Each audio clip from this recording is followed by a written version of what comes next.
Hey, what is up guys? It's your boy Speed here, and today we're going to be doing something a little bit different. Instead of just looking at one player, we're going to be looking at the late game. This is a pretty interesting series and a match we're going to be taking a look at because of the fact that there's very heavy variance in the ranks. This was an open qualifier match for the recent Kuala Lumpur Major, and I thought it was pretty cool that, players who aren't necessarily like high immortal are giving it a shot. I always liked that back in the day when I was 3K. I used to love to play in these qualifiers and just play in different Reddit leagues and so on. So yeah, I kind of miss those days. This makes me reminisce a little bit. But either way, pretty cool ranks, right? We have Divine, Legend, Guardian. Wait, no, that's not Guardian. That's Crusader. This is pretty low.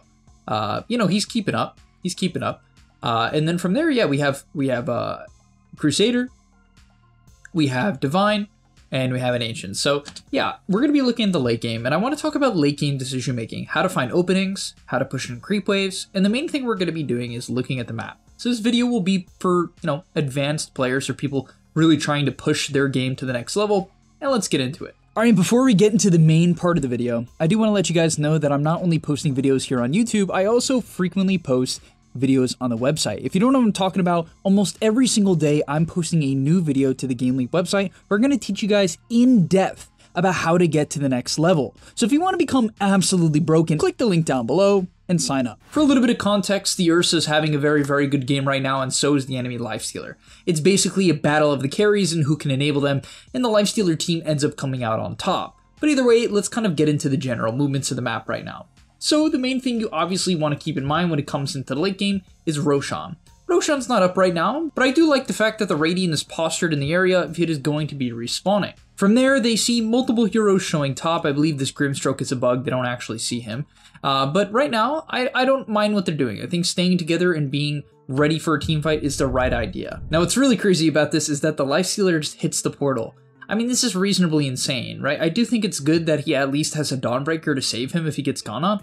But I mean, they have does he even have? Oh my gosh. Okay, he has BKB. So at least he can't die to Disruptor ulti, right? Like if Disruptor was to put it down and he was top into it, he can't die to that. But there is an Abyssal Ursa, which he certainly will not die that fast to, right? He has evasion from this, he has Vindicator's Axe and a ton of armor. So the Ursa can certainly not burst him. I guess that kind of makes hitting the portal okay. The only thing I'd say is I think the timing is off. Like this Grimstroke is just not that close. This Kunkka is not in position to back him up, and neither is Mars. Now I'm not saying the fight isn't going to work. This guy's obscenely farmed. If we take a look at net worth, he is on top by a margin. He's 6k ahead of the Ursa, a full item ahead of that guy. To be fair, a lot of it is currently just in gold, right? So it's not that much of a lead because of that. But yeah, this is a crazy TP. Now from there, I don't love his targeting. You have to know items, guys. When it goes into the late game, you have to know your general best targets. Okay, you're not going to be perfect about this because there's so many things going on in Dota. For instance, like even if Disruptor is a better target than Snap, if Snap is like right in front of him and Disruptor is very far away, he should target the Snap because he has no mobility item. But I don't like that Lee here focuses down the Snapfire because he could have killed this Disruptor from full HP. Also, at this point of the game, this build on Snapfire is completely useless. Like frankly, this guy does nothing. These items are horrible. And Snapfire, even at this point of the game, just isn't that useful, right? So I can burst this guy. He is more useful. Obviously, Snap is the higher priority kill, I'd still say at the end of the day, but it's going to be hard to burst on a Snap with this many defensive items. So yeah, I would have loved to see him just take out the Disruptor. And now his team is kind of able to come over. There's just going to try to man up, but he's a little bit too strong, especially with the Dawnbreaker ulti.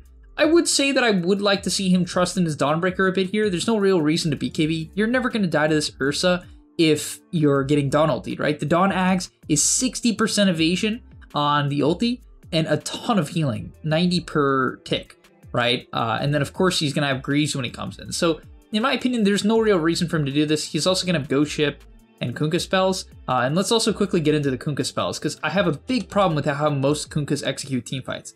Kunkka is a hero that needs to be patient. The main spell you should be patient with is Torrent Storm.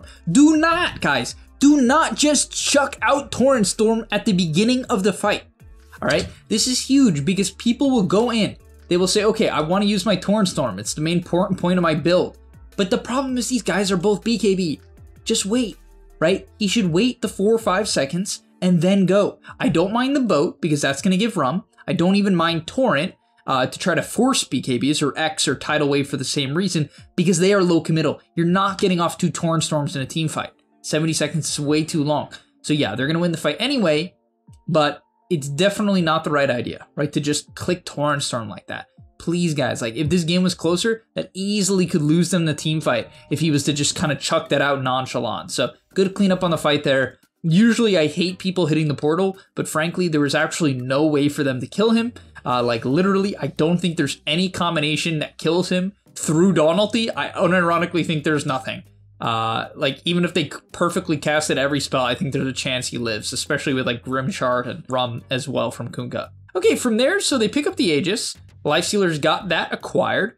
Some of his team TV's back. Now, he's pinging to go mid-racks, which is a bit crazy because no one on your team has TPs. So if my team TP's out, I'm frankly just going to hit some neutrals and wait. I guess the enemy team is kind of dead, but they're respawning in 10s, so all you have to do is just not throw the game, right? He obviously is going to feel reasonably invincible as the Dawnbreaker is disconnected, and they're not pausing for him. There we go. But now as the game resumes, I mean, this is like the only way he can lose. There's no way they fight if everyone's in position. So frankly, even if like, let's say this works out, because I actually don't know the outcome. I don't want to know the outcome. It makes the video more realistic. I think it's way better if he just waits, right? You don't know if the Ursa and the plus alacrity will kill you. It's gonna be close. And he doesn't have his halberd out. And he's gonna die. Like, why? Why would you take this risk? What is the upside? Getting 3/4 of a melee Rax, right? I mean, there's just no point. He actually might die if this guy gets off Static Storm. His BKB's, oh, thank gosh, it came back up. Okay, he did that well, at least. So wait the BKB to end. Try to get on Invoker here, that's fine. Click the Rage, open wounds. Oh no, but the Ghost Walk comes out. All right, nice use of Infest to kill him. However, your mana burn, don't chase, don't chase. Oh, this Kunkka's gotta know not to chase. Where are you going? And this is what I mean, guys. This is the main thing, especially for like, I would say 4 to 5k MMR players, that really separates them from like 6 to 7ks, which is like general teammate awareness. You have to, guys, if you want to get to the next level, you have to be hyper aware of what is going on with your teammates. This Lifestealer, he was aware, I'm pretty sure, but just ignored it. So I guess that's a different problem. It's just like overconfidence or something. But then this Kunkka, he's got to know Dawnbreaker got glimpsed. Okay, my Mars is not here and my Grimstroke is dead. And we're outside of their base and they have 5 heroes alive, 4 after this Invoker's about to die, right? But best case scenario, because Dawn ulti has been used, this is a 2-on-4. And if he's even more aware, he should know, okay, my Lifestealer got EMP'd and can't cast anything, I need to chill. But he isn't paying attention. And now I would imagine there's a good chance he dies for this. I would be shocked if he doesn't. And yeah, he's gonna go down. And just like that, the game is over. Literally, the game is over. There's no way they touch Lifestealer if they play together. The game was completely over. But instead, he gets impatient, and then Kunkka kind of lacks a bit of awareness. So from there, let's look at the team coming back into the game. So Centaur is going to go push out the bot lane, which is good. Clears it up. Maybe he could have cleared another wave, but I'm fine with him being safe. I think he didn't really see them, so that's fine. Regrouping with his team is totally reasonable. Firming up this camp is okay. I wouldn't commit my blink like that because now let's say they smoked and ran at you. The enemy team takes a risk and makes like a 4-on-5 play. Then you could have died, right? Because you don't have the option of blink out when the smoke pops. So that's just something to be aware of. I would be more careful about that. As, oh, they get a big jump. Let's actually take a look at this. This is a big jump from Rosius. My least favorite Dota hero, like literally, I hate Mars. I think his hero is so bad, but all right, let's get into it. Oh, they see the Invoker, so he goes in with the Arena. Unfortunately, misses the Spear. I think at this point in the game, if heroes have BKB, you have to try to just like Blink Spear them. You can try to do the Blink Spear into Arena, but like you should just optimally aim for a Blink Spear. Like I think there's no real reason for him to Arena here. This guy has a BKB, he needs to know that. And something very important in the late game, guys, is you have to be clicking items. Like, especially when you die, you should go click, click, click. Okay, Hurricane Pike, like what is their defensive items? Tricksters, Pike, Yules. 4 staff, so this guy's a very easy kill. BKB, pretty hard kill, you know what I mean? Invoker, okay, when his BKB's down, this guy insta dies. That type of thing. That's how I think, right? I want to know when do people die, right? And that's a very important way to look at it. Is they do find the Invoker, so really nice go. I mean, risky considering they didn't have the Kunkka up, who's definitely one of their strongest heroes. But okay, I don't mind it. Taking a little risk, taking advantage of the fact that maybe the enemy team isn't ready. But once again, this Kunkka should just like sprint mid. This Invoker is dead. You probably know he doesn't have buyback because I would imagine he used it earlier and they saw it. So you should probably know. I mean, your team's ending the game. Why are you farming top wave? Like, guys, there's times to farm and there's times to push in waves. If your team is going for a Rax and the enemy team is alive, primarily alive, you should not be pushing in waves. This is terrible. I mean, what if your team gets gone? What if they all in and you're just not there, right? And maybe it doesn't end up mattering here, but that's way besides the point, right? Frankly, if I'm the enemy team and I see that the Kunkka isn't there and that's my only chance to get a 4-on-5, I mean a 4-on-4, I'm taking it. I would take that chance. You know they don't have, oh, I guess Arena's a low cooldown, but was it on cooldown? Yeah, so you know they don't have Arena. Right? There's no Arena and there's no Kunkka. Like, you should just jump here, right? Take the risk. Try to kill this Lifestealer. Maybe try to burst him. They could have tried. I mean, I guess with Grimstroke. Grimstroke doesn't have a shard. Oh my god, what? What in the world? Oh my gosh. All right, if you don't know what it does, it hard dispels when you activate Inkswell. It does more than that, but that's the main thing. So it purges stuns, like hard stuns. It gets rid of them. It's really broken this game against like Centaur and Snapfire and Abyssal Blade and even Basher. Just like stops them from bursting Lifestealer. Like here, you just swell him and he's not stunned whenever you want.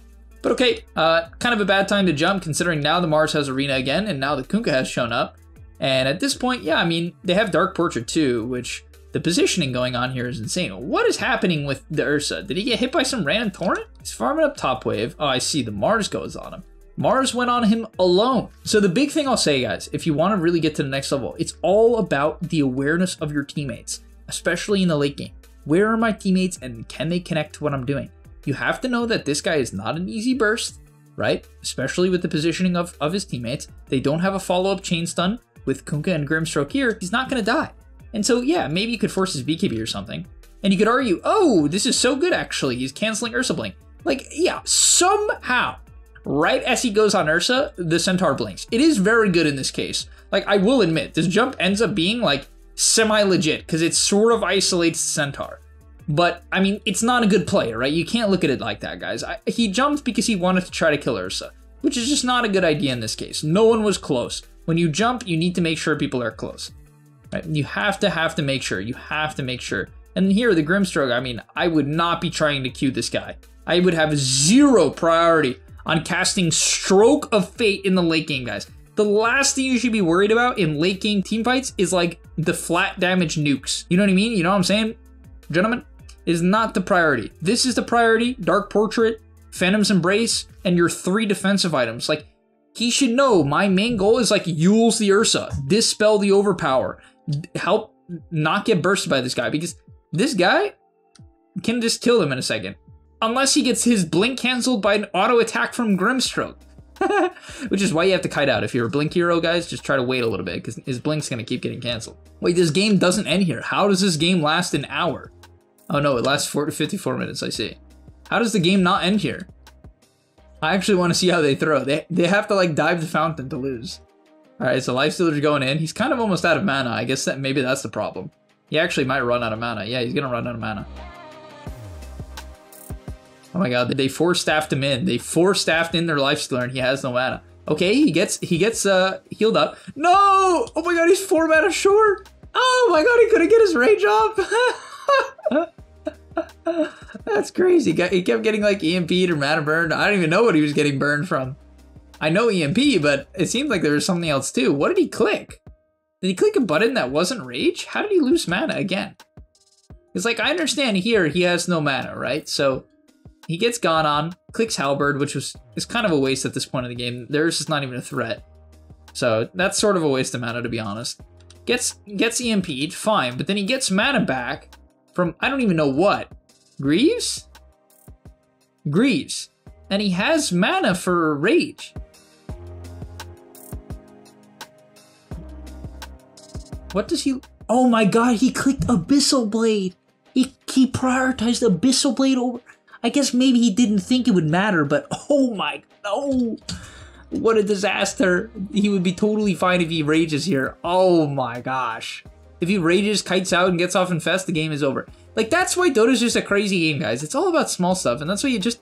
Like, if you're trying to gain MMR, just focus on every little thing you can do. Because, like, the Lifestealer could have ended the game in 2 different scenarios. You might be like, oh, because he's the carry as a support, I never have these opportunities. It's like, yeah, sure, except, like, the multiple opportunities you have to hit the portal and gank the enemy safe laner, which you could do over and over again in a lot of lanes, which, by the way, if you set up with a pole, is like extremely OP, right? There's just so many things to do. All right, that's going to be all for today's video. Hopefully you guys learned quite a bit about late game decision making, some of the key things about awareness and just like overall, like when you go in and maybe spellcasting and positioning and like thinking about your teammates. All this stuff is like arguably the most important stuff for gaining MMR, because especially at average MMR pubs, the games tend to go to 30, 40, 50 minutes. I think the average match is like 38, 40 minutes.